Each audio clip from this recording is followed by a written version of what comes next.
Welcome to an ocean-themed sketch session where I sketch some of the marine animals I saw on my recent diving excursion in Amami Oshima and Tokara Islands. The sea creatures I encountered on this trip were diverse, from tiny shrimps to a massive sperm whale. In this video, I will share some of the things I learned about these sea creatures and reflect on my trip in the beautiful islands of Kagoshima Prefecture.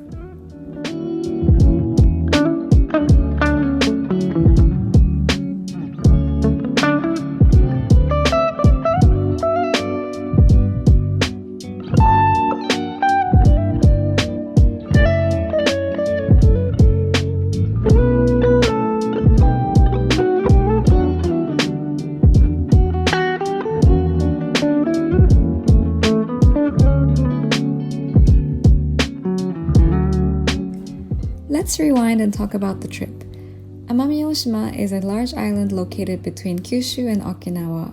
Designated as a UNESCO World Natural Heritage Site, it is famous for its lush subtropical rainforests, expansive mangroves, and white sandy beaches with pristine coral reefs. From Osaka, it is a 1.5-hour direct flight.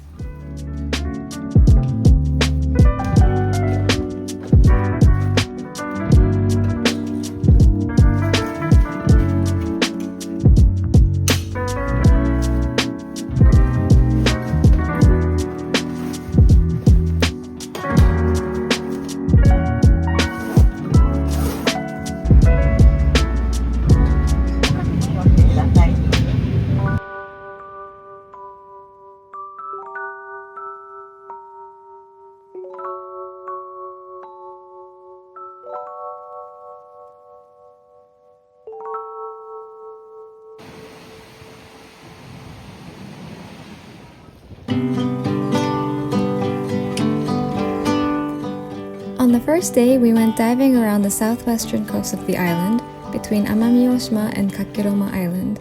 It was on this day that I got to see what I was most excited about, the mystery circles created by the white-spotted pufferfish, also known as the Amami starry sky pufferfish in Japanese. The mystery circles are geometric crop circle-like sand structures built on the seafloor. They perplexed local divers for years until 2011, when an underwater photographer identified that the artists of these elaborate sand patterns were tiny male pufferfish trying to impress females. Amazingly, these structures are about 2 meters in diameter, a lot larger than the pufferfish himself, who is only around 10 centimeters in size.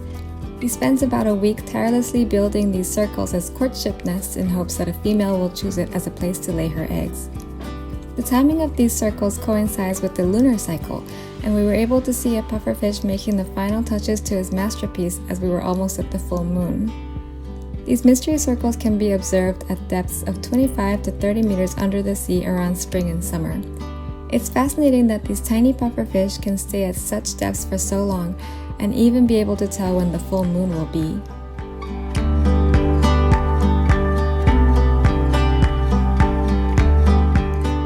As I was sketching these elaborate circles, I kept thinking how amazing it was that while artists and architects study for years to create their work, these tiny pufferfish rely purely on their instincts without using any form of technology. And even though they know that the currents will eventually wash away their masterpieces, they put so much effort into making the perfect patterns.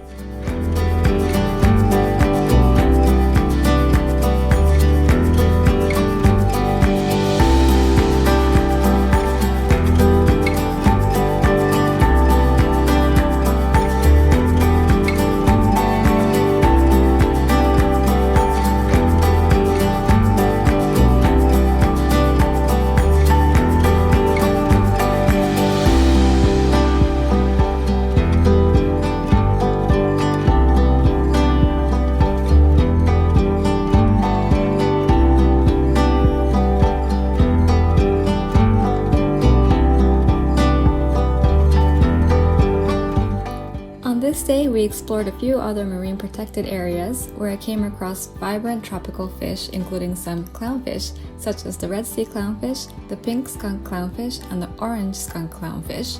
We also saw a juvenile emperor angelfish and a tiny shrimp called the robot controller shrimp in Japanese, or the Oliver's squat lobster. It was super fun to observe these creatures in detail when sketching them.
On the second day, we went all the way to the other side of the island to take an hour boat ride to Amami Kaibon, an area north of Amami Oshima where sperm whales can be observed.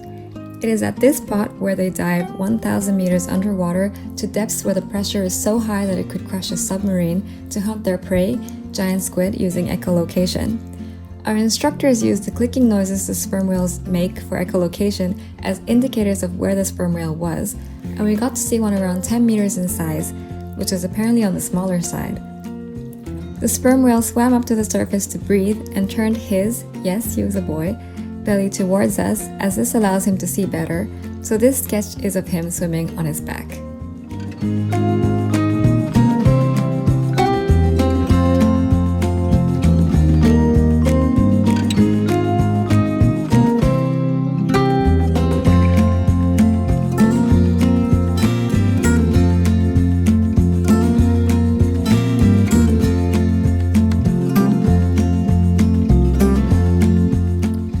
On the third and last day, we went to Tokara Islands, further north of Amami Kaibon. Tokara Islands are a 150-kilometer stretch of islands between Amami Oshima and Kagoshima, consisting of 7 inhabited and 5 uninhabited islands. The islands sit along a geologically active region of the Pacific Ring of Fire and occasionally experience heavy periods of swarm earthquakes, which can impact ferry access and require local safety precautions. According to our dive instructor, boats can only go out there 5 or 6 times a year when the sea is extremely calm, so we were really lucky to be able to go there.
dives here were drift dives, which is a scuba technique where you let the ocean's natural currents carry you along a dive site. It might sound relaxing, but in reality we often had to swim against the current, which meant that I was constantly out of breath. Drift diving on Tokara Islands was a real treat though. The visibility was amazing and I could see miles ahead. On these dives, we saw massive schools of big-eyed trevallies and schooling bannerfish, as well as other types of trevallies like the giant trevallies or GTs and bluefin trevallies. The dives here were arguably the best dives I've ever done, and I realized that it really pays off to go to such inaccessible places.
Amami Oshima is a must-go diving location in Japan. I had a great time here and got to see some of the most amazing creatures.